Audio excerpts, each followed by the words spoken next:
It's always a pleasure to have Frank Capell with us. He needs no introduction. He's been a staunch supporter of the rally for a long time. He's very helpful to all of us who are working in this field. He probably knows as much about more subjects than any of us here at the moment, except for Frank.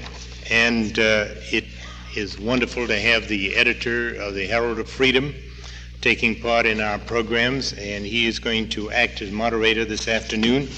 So here is Frank Capell.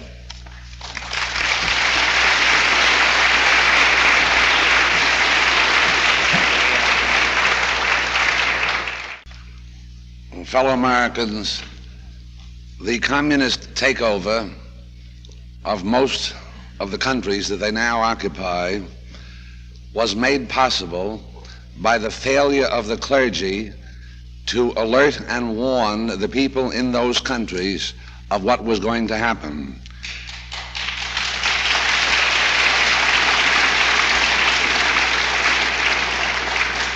Cuba, Czechoslovakia, and Chile, three countries, approximately 90% Christian, fell under communist control simply because the people were misled by their newspapers, magazines, and other forms of communication, and the clergy remained silent while the conspirators took over. In the communist countries, after they have taken over, things are entirely different. For example, I have talked with people who have lived in these countries, and on a more recent basis they confirm the fact that all of the Christian clergymen who attempt to follow their religious doctrines as they did before are either under house arrest, in prison, or in concentration camps. Those that are allowed to function operate under the directives of the Commissar of Cults or his equivalent. In Red China, those priests and ministers who stood up for Christ wound up either being expelled, put into prison, tortured, suffered, and we know of many of them, Bishop O'Gara, Bishop Curry, many of the others, Bishop Walsh. Those who cooperated were called the patriotic priests. They were allowed to function. They consecrated 40 bishops illicitly from among these so-called patriotic priests. Now, with the new cultural revolution in China, they have decided that they can't even stand a small amount of religion, and they are now killing the patriotic priests who have cooperated with them. Now, many of you may feel that this sort of thing can't happen here, but I say to you, there is a sudden silence on the part of our clergy here. We have many who are cooperating with the enemy, many who are knowingly or inadvertently promoting their programs. How long is it since you have heard important members of the Christian hierarchy condemning communism? How often in the religious articles and magazines do you find them warning the people about what is happening in our country? They are silent, and this is precisely what happened in the communist countries before they were taken over.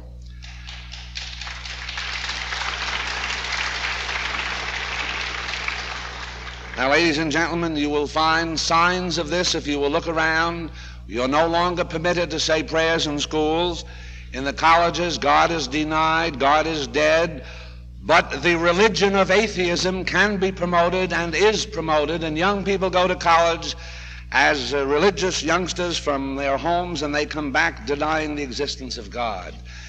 Now, not all clergymen are doing this. There are some who are fighting the enemy, and by the grace of God, maybe perhaps more will do so, because unless they do, we may find ourselves in the position that these other unfortunate countries now find themselves in. It was the clergy who should have guided them, who should have spoken out against communism, who should have taught them in the churches and the schools. They didn't do so. They are now operating in a police state.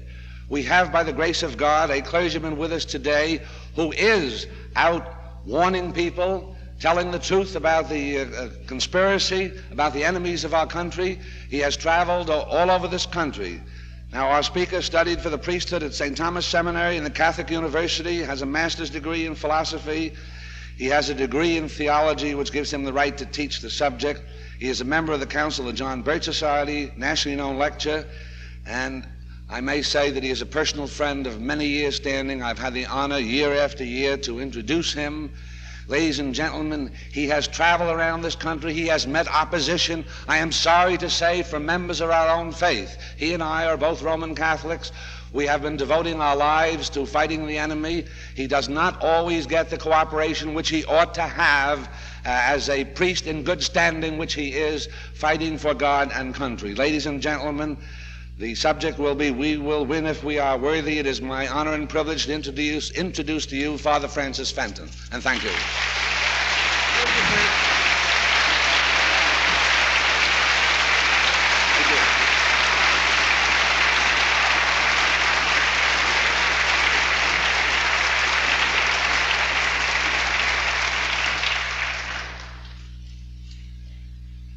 Thank you, Frank.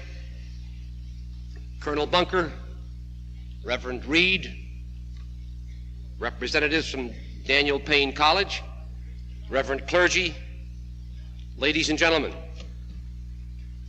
I feel I would be somewhat remiss in my duty if I did not take this occasion to offer my personal commendation to Mrs. McKinney, Colonel Bunker, and all of their dedicated, hard-working associates for the untold amount of time and effort they have expended in their preparation and direction of this 9th annual rally for God, family, and country, and to thank them for giving all of us this opportunity as American patriots to come together once again to manifest our allegiance and to pledge our loyalty to God, family, and country on these historic days which commemorate the anniversary of our nation's independence. This is the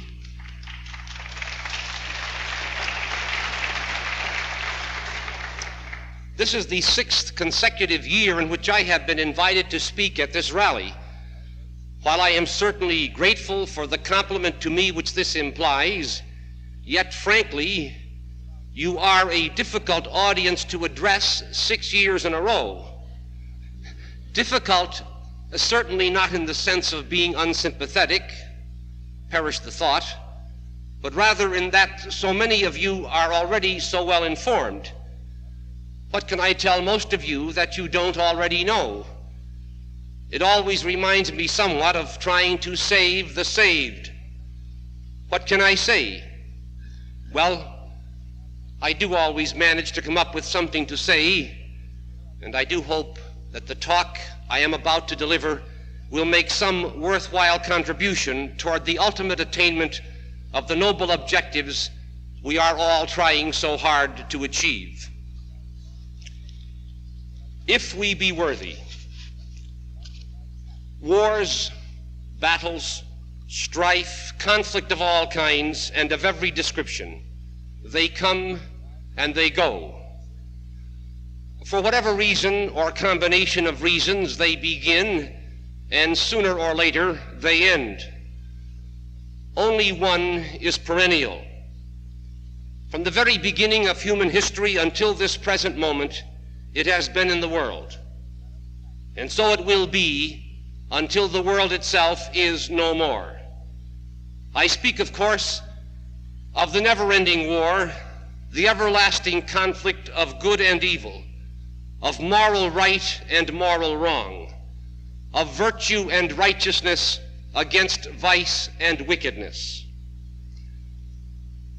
But has there ever been, I wonder, a time when evil has more widely prevailed than in our day? It would seem not. Indeed, if ever there was a period in history when the powers of darkness appeared to be headed for a decisive triumph, that time is now. Immorality is widespread, vice and wickedness are rampant, all forms of evil abound. Oh, true enough, statements of this kind have been made to describe and to decry conditions of moral degradation in times past, but surely the depths of degeneracy to which America has sunk in recent years are without parallel. A condition bemoaned and deplored by all who still retain any sense of morality and decency. Indeed, so extensive and so intensive is the immorality which today permeates and contaminates our land, and so grave is the threat posed by the continuing advance of the amoral communist conspiracy on the American scene, that some there are who are quite convinced that we are today in the last days foretold in the pages of Holy Scripture. Others there are who simply but firmly believe that the present situation is hopeless and that only prayer can save America from destruction. That, in other words, without some miraculous intervention of the Almighty, we are indeed doomed. But there is a third group of Americans who, while being well aware of the twin dangers of collectivism and immorality, which ever increasingly threaten the very survival of our country, who nonetheless remain optimistic about the ultimate outcome of the conflict which engages them, who are adamant in their refusal to be otherwise, and who are fully determined to make their optimistic expectations a reality in due time. I'm one of those. Are we being realistic? I believe we are. I believe that victory, even at this late date, is entirely within the realm of realism if we can get in time enough of our fellow Americans to join and to work with us, and if we be worthy. If we be worthy, that's a big if, whose realization or non-realization could well spell the difference for us at some future date between victory and defeat, the difference between the salvation of our country and its destruction through moral decay and communist subversion and conquest. If we be worthy. What constitutes our being worthy?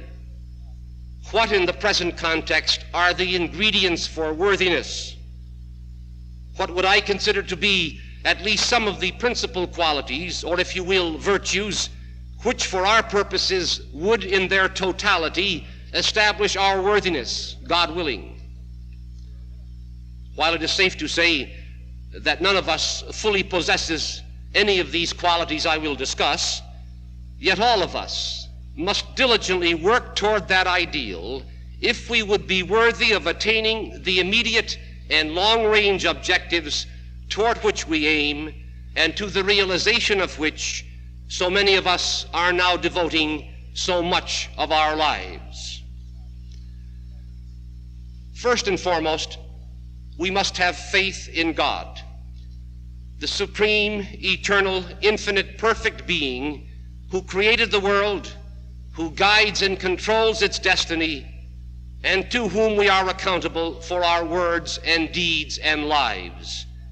And that faith must be a lively or a living faith, which is to say, it must not be a static, passive thing involving little or nothing more than an admission of God's existence, but rather it must be a vital and very real thing, a faith which intimately and deeply affects our daily lives, a faith by which we live and move and are, a dynamic faith whose influence permeates our being and motivates our actions. In such a faith, prayer, of course, plays an essential role, because if God is the being we believe him to be, then it follows that we must worship him, thank him, seek his guidance, and so on. While I most certainly do not believe that we can accomplish these tasks before us through prayer alone, yet I do believe with equal certainty that we cannot accomplish them without prayer. In the words of Holy Scripture, unless the Lord build the house, they labor in vain who build it. And in the words of the poet, more things are wrought by prayer than this world dreams of. Just as our nation was founded and its noble documents composed by men who believed in God and in the power of prayer, so also will our nation be saved by men and women who believe in like manner.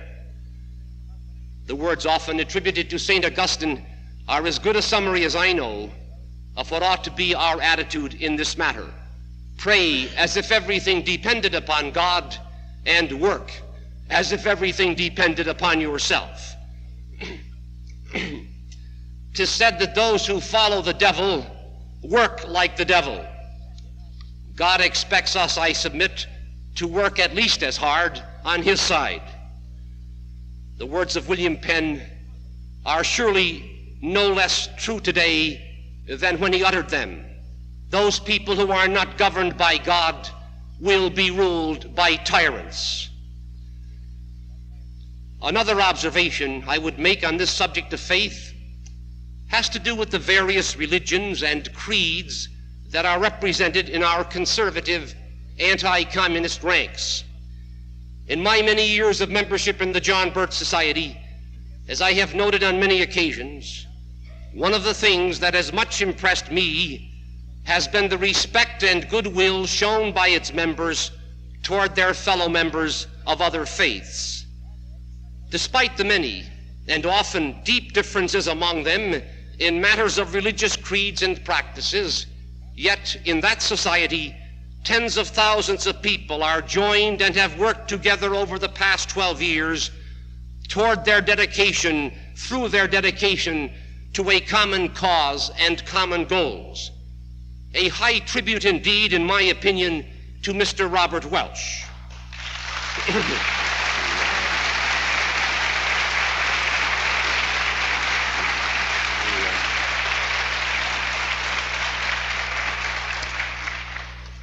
For me to imply that the situation is just about perfect in this respect in the John Birch Society, this would be something less than honest on my part, for it is not.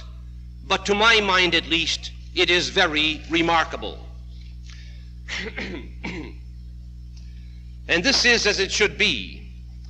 Religious prejudice or bigotry should have no place in the ranks of the truly conservative. No matter how sincere a person may be, no matter how deeply held are his religious beliefs, he is, I contend, he is completely out of order in attacking, deriding, downgrading what may well be the equally deeply held religious beliefs of his fellow men.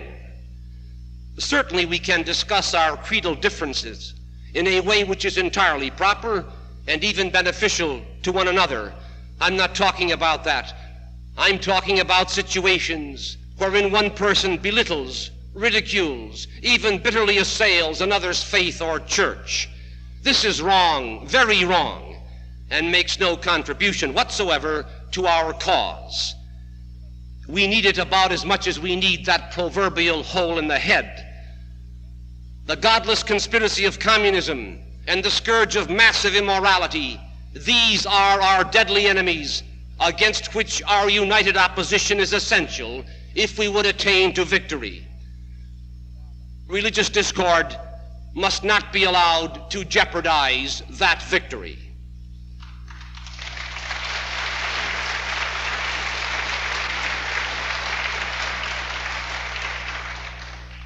A second essential quality which ought to mark the true conservative is that of honor. An honorable person is a person of integrity, of principle, of character. A person who makes a genuine and sustained effort to live an upright and moral life, both privately and in his dealings with his fellow men. He is a person of honesty and sincerity, and as such, he disdains hypocrisy and refuses to compromise on anything which to him is a matter of principle. However noble the objectives he seeks, he will not do evil to attain them, being firmly committed to the rule of morality that the end does not justify the means. He is industrious and conscientious in the performance of his daily tasks, and he strives always to do unto others as he would have them do unto him. Concerned though he be for justice, however, he is ready to temper that stern quality with charity and kindness whenever possible. High on the list of qualities we must possess if we be worthy Without honor, we most certainly would not be deserving to attain the goals we seek.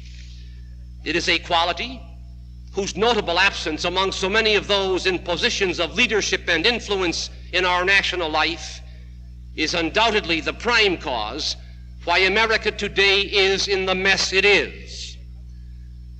Just limiting my comments here to the area of government and politics, although a woeful lack of honor is all too evident in other fields as well, the increasingly grave crisis facing our nation at the present time is due above all else to the fact that men without honor are charting and guiding its course. That, in the words of the Old Testament book of Psalms, in high place are the basest of men. The downhill direction of the United States over the past several decades is not, as every sincere, informed person well knows, this is not the result of stupidity or mistakes or forces beyond our control, but rather it is the result of the duplicity and the disloyalty and the treason of those in key positions, so-called leaders.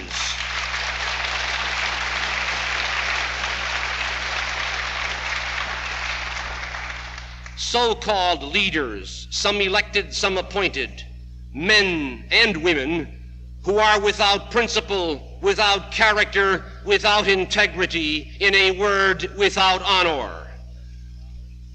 While I refer primarily to those at the top levels of government, yet so many of those of lower rank in the political arena are but to a degree less deserving of grave censure. We have an abundance of politicians. We have a pathetic lack of statesmen.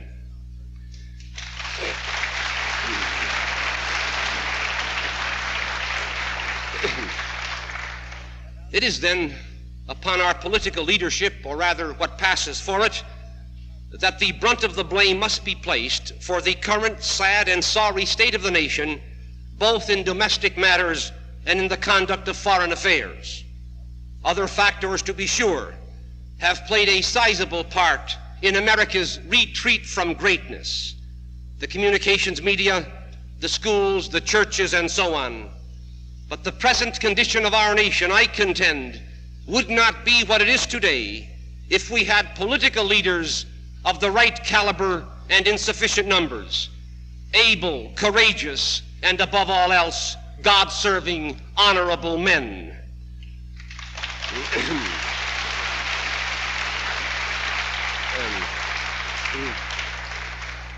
It is imperative that we get them in the time remaining to us. We won't, of course, unless and until enough of the American electorate become informed and dedicated enough to bring this about.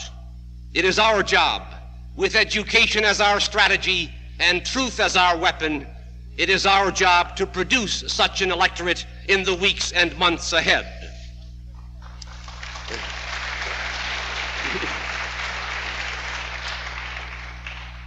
But in all of our efforts to expose and to oppose the communist conspiracy and to counteract the gross and rampant immorality which presently infects and defiles our land, let us ourselves always proceed with honor. Yes, victory is our goal, but not at any price. We must never sacrifice principle. We must never employ immoral means to achieve our objectives. Far better to suffer defeat with honor than victory gained in dishonor.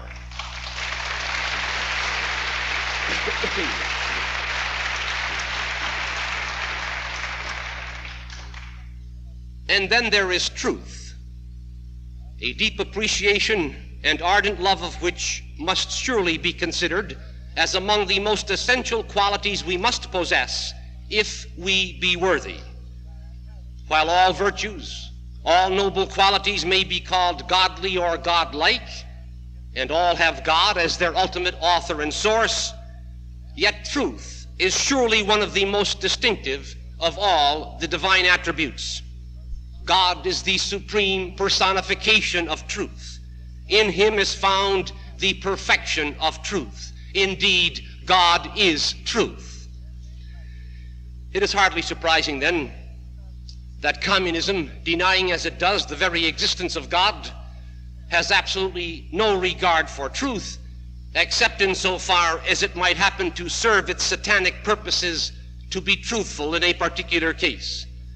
To the communist, whatever furthers his immediate or long-range goals is good and right and true. Whatever hinders or obstructs the attainment of those goals is bad and wrong and false. His spoken or written word means absolutely nothing. Promises are like pie crust, he says, made to be broken. But disregard for the truth is not the monopoly of the communist by any means. For falsehoods, half-truths, innuendos, distortions, these are the stock in trade of most of the American communications media. Surely one of the best allies the communist conspirators could possibly have in their efforts to destroy our nation.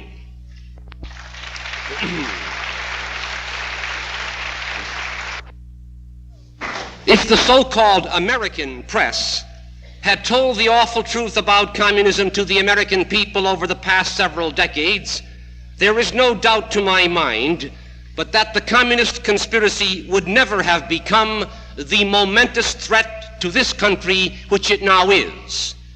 Nor do I have any doubt if that same so-called American press, even at this late date, if that press began to tell the truth to the American people, I have no doubt but that the communist conspiracy would be effectively exposed and ultimately defeated.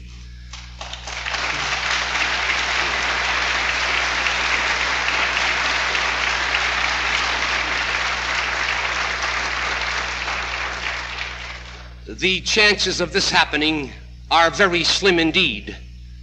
It goes without saying, of course, that our alleged political leaders, so many of them, have a similar regard for truth, that is, none whatsoever, unless on occasion to tell the truth happens to be to their political advantage. But whatever be the extent of the irreverence and contempt for truth on the part of those who do not share our principles or who are even hostile to them, let us ever be zealous in its pursuit, treasure its worth, and be unremitting in our efforts to convey it to all men of goodwill. Let us never compromise truth for whatever reason, nor underestimate its value, nor attempt to justify any abuse of it on the score that our enemies do so. Two wrongs never made a right. Truth is, I submit, the most effective single weapon we possess, and God willing, truth will one day prove to be the most decisive single factor involved in bringing about the victory we seek.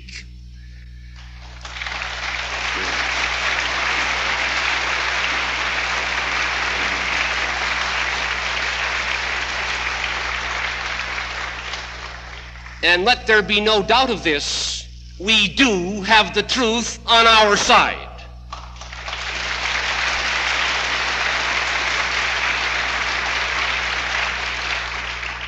Aware of this and confident that upon the sufficient propagation of that truth to our fellow Americans in the time at our disposal depends under God the success of our efforts, may the words of the Bible's book of Ecclesiasticus be our inspiration.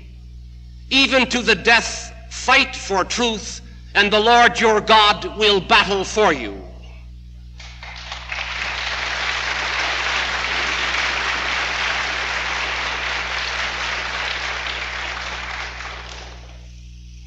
And then there is love. Of all the ideals that comprise moral excellence, of all noble qualities, of all virtues, the Scripture tells us that the greatest of these is love. At a public meeting of conservative Catholics some time ago, one of the priest speakers, a staunch and scholarly anti-communist man, in the course of his address made this blunt and concise observation: I'm sick of love. Needless to say, the liberal press coverage of his talk gave much prominence to that observation.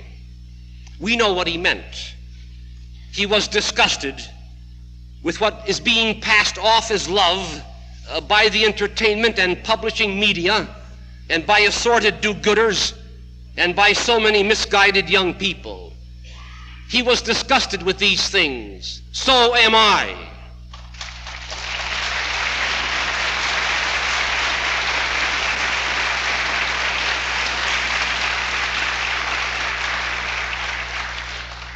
Lust, all kinds of sexual aberrations and perversions, unrestrained sensual gratification, all this isn't love, but rather it is the mutilation and the desecration of love. Indeed, it is this satanic and widespread deformation and contortion of true love which is surely one of the prime causes, as well as one of the best examples, of the current state of moral decay in America.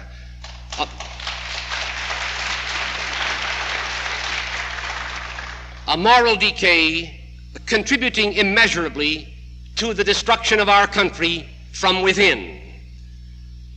Nor is it any wonder, with the ideal of true love so mangled and in such disrepute among so many, is it any wonder that the murder of unborn and unwanted human beings is now legalized and practiced on a mass scale?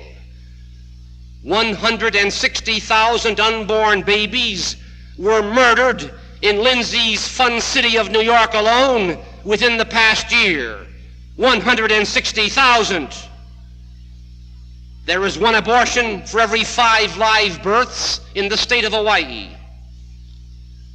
Such is the morality of some of our phony brotherly lovers.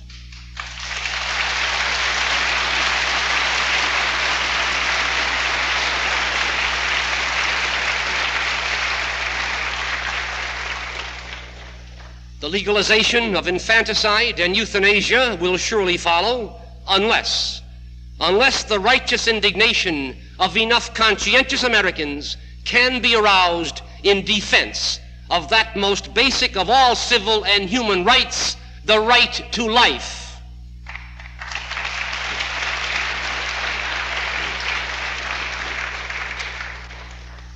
But true love remains despite all efforts to debase and to destroy it. Of the myriad forces of human motivation, it is the most powerful. Countless men and women throughout history have willingly made the supreme sacrifice of their lives for the object of their love and in testimony to it. Through its inspiration, no sacrifice is too great to make, no hardship too difficult to endure.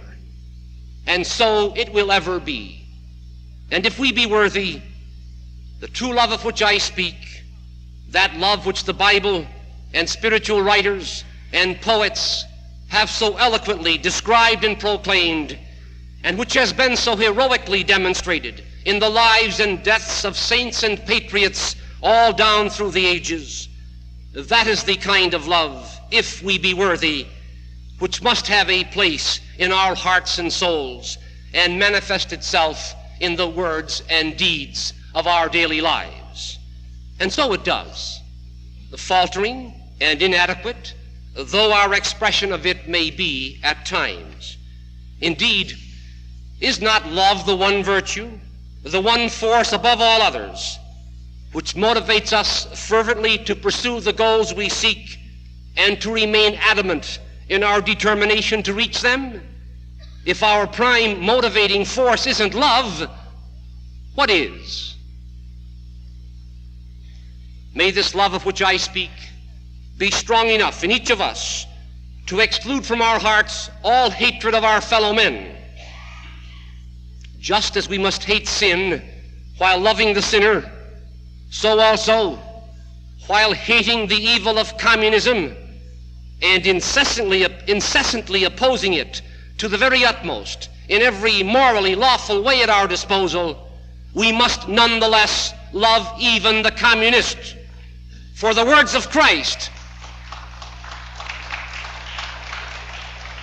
because the words of Christ, love your enemies, these words leave no room for doubt.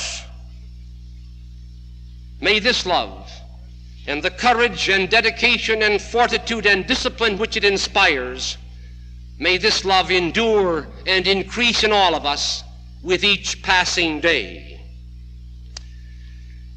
And then there is hope, by which I mean that virtue, that quality, which inspires and urges us to look forward with confidence toward the fulfillment of our labors and aspirations in God's own good time. Since this word hope is often used in the sense of a vague longing for some impossible dream, I am not, needless to say, I am not employing it in that sense. The hope to which I refer is not a pie-in-the-sky thing, but rather it is a firm expectation that despite all the setbacks we have experienced, despite all the obstacles which face us, we can attain the objectives we seek, and that if we be worthy, we will attain them. Let neither the magnitude of our undertaking nor the firm entrenchment in positions of power and influence of the forces of evil cause us to falter or despair, and let discouragement find no entry into our minds and hearts. Because whatever else may be in our favor, without a strong and unwavering will to win, the ultimate victory for which we strive will not be forthcoming. I, for one, have always been hopeful and optimistic of the successful outcome of the fight which engages us. It would be a colossal tragedy indeed were we to lose, because too many on our side did not have the will to win.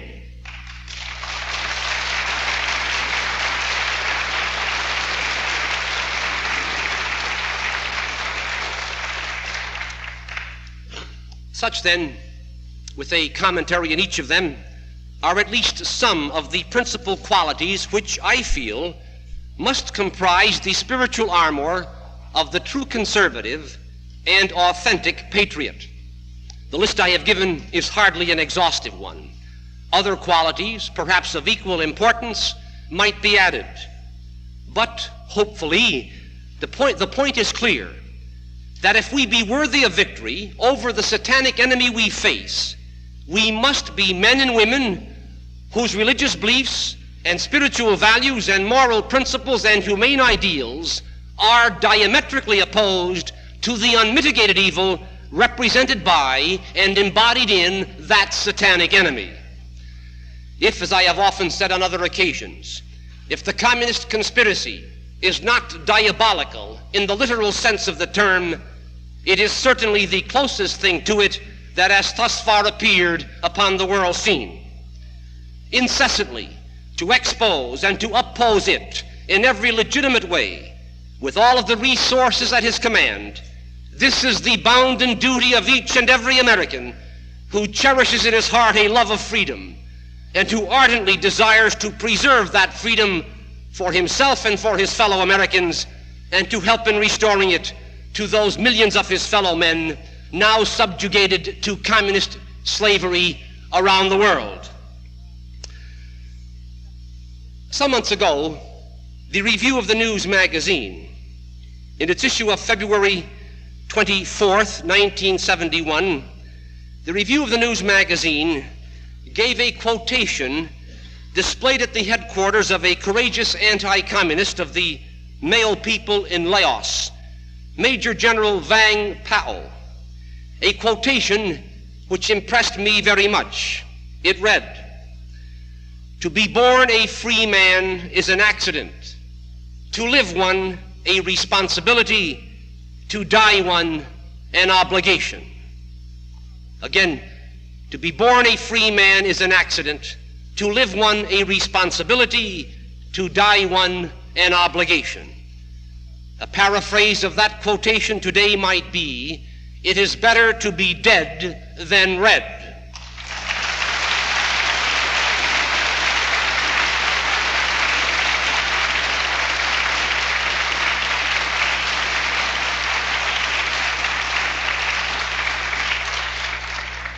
It is better to die in a noble effort to defend freedom than to live in slavery.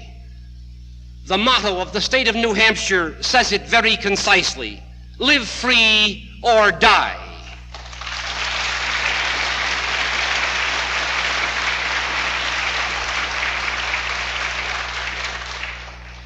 The communist conspirators and the insiders who control them are hell-bent on enslaving or burying what's left of the free world, with the conquest of America their prize objective. If America succumbs, barring a miracle, if America succumbs, freedom will surely perish for all mankind. To surrender to communism is unthinkable. To coexist with communism is impossible.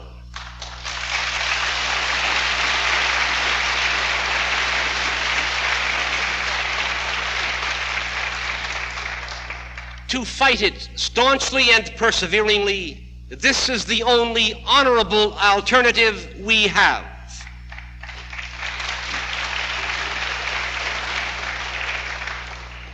But to do so effectively and to be deserving of victory, it is imperative that we ourselves be a godly people, men and women of faith and honor and truth and courage and fortitude and hope and all the rest. Otherwise, I submit, we are not worthy of victory.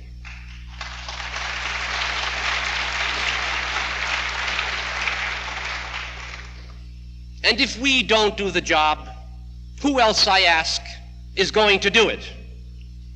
Surely not those alleged leaders, so many of them, of the type we have had for the last several decades and continue to have. The communist conspiracy is the world power it is today and constitutes the increasingly grave menace it does to America, primarily because so many of those in key positions of power and influence in the American government either have been and are knowingly and willingly on the side of the enemy, or because they have been and are cowardly, dishonorable, opportunistic politicians who would rather despicably collaborate with the enemy and allow our nation to be destroyed from within than stand up for God and country, as did the heroic American statesmen of the past who contributed so much to make America the great nation it once was.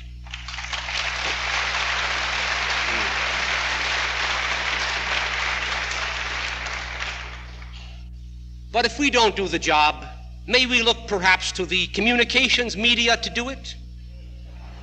Hardly, because it is the controlled press of America that is mainly responsible for the widespread ignorance and apathy that continue to prevail among so many of our fellow citizens regarding communism and its allied evils.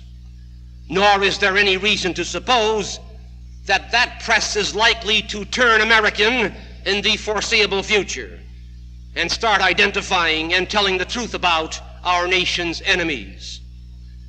How appropriately may the words of Isaiah the prophet be applied to the kept press of America. Woe to those who call evil good and good evil.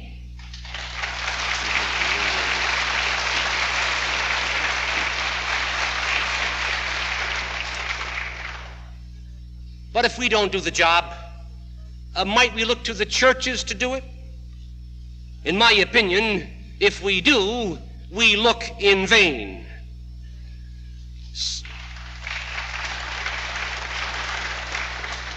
Similar to my previous observation regarding the American press, had the churches of America, despite the government and the press, had the churches of America taken a forthright stand in opposition to communism over the past years and maintained that stand, the communist conspiracy, I submit, would not here and now pose the dire threat it does to our nation and to all that we hold dear.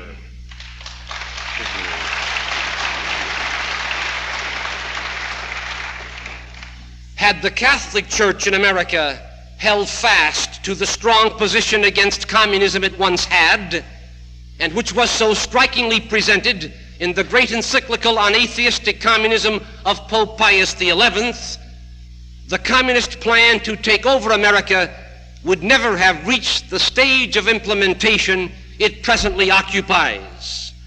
However, this is what might have been. The very sad and sorry fact is that the churches of America, with but few exceptions, are not only not fighting communism, but through so many of their personnel and publications and organizations and educational institutions, most of the churches of America are supporting and promoting the communist conspiracy. The ever-increasing collaboration of the Catholic Church in America with the notorious leftist, un-American National Council of Churches, this is but one of scores of examples of the current deplorable state of affairs in most of our nation's churches. The communist conspirators, knowing full well that they could not conquer a country whose churches were spiritually and morally strong, and whose members, in addition to being informed and dedicated citizens, were a truly godly people, the communist conspirators set out years ago to infiltrate and to subvert the churches. To give the devil his due, they have done their work very well indeed. And nowhere is this more evident to me as a Catholic priest than in the Catholic Church.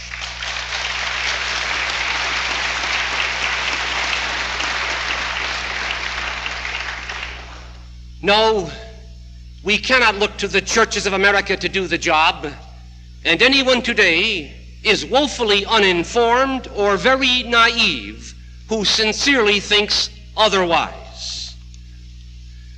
And so I repeat, if we, the conservative, informed, God-serving, patriotic, anti-communist citizens of America, if we don't do the job, who else is going to do it? The answer is simple and clear: nobody's going to do it. It just isn't going to be done. And if it isn't, this land of ours will fall to communist conquest, with a nightmare of cruelty and barbarity and ruthlessness following that conquest on a scale and to a degree which all but defies adequate description. But thank God, this does not have to be. It is not inevitable. And despite the federal government, despite the press, despite the churches, despite the schools, please God, it will not be.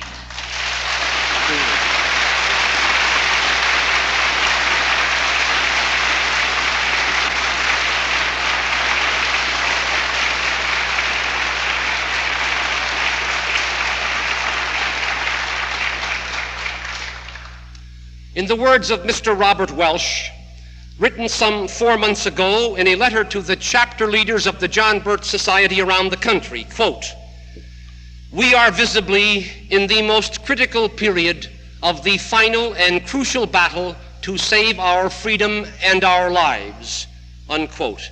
Again, we are visibly in the most critical period of the final and crucial battle to save our freedom and our lives. That the challenge confronting us is an awesome one, there is no question.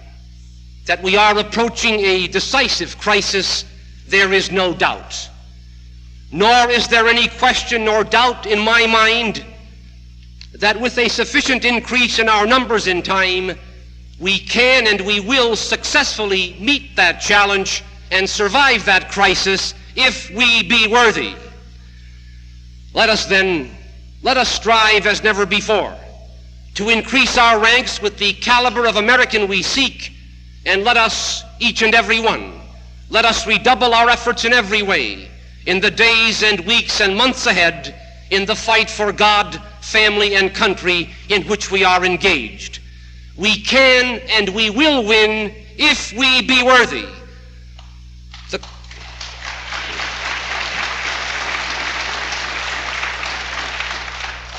The question is not, is God on our side? God is diametrically opposed to all that is evil, and communism is consummate evil. But rather the question is, are we on God's side?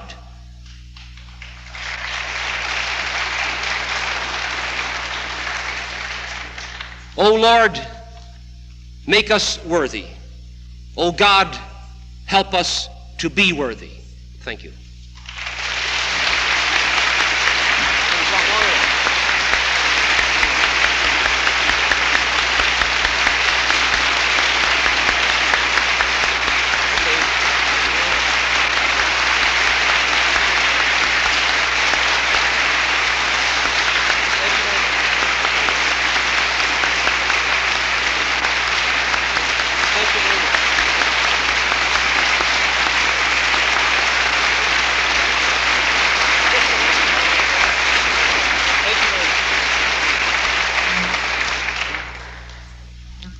Ladies and gentlemen, in the charity of your prayers, pray for the misguided people who are the enemies of our country, that God will give them an opportunity to straighten out before it is too late, because they don't know it, that they too are expendable. The communist will never, in the final stages, trust those who have been traitors to their own country. Also, in your prayers, please pray for Father Fenton and the other dedicated priests and ministers who are trying to serve our country. Thank you.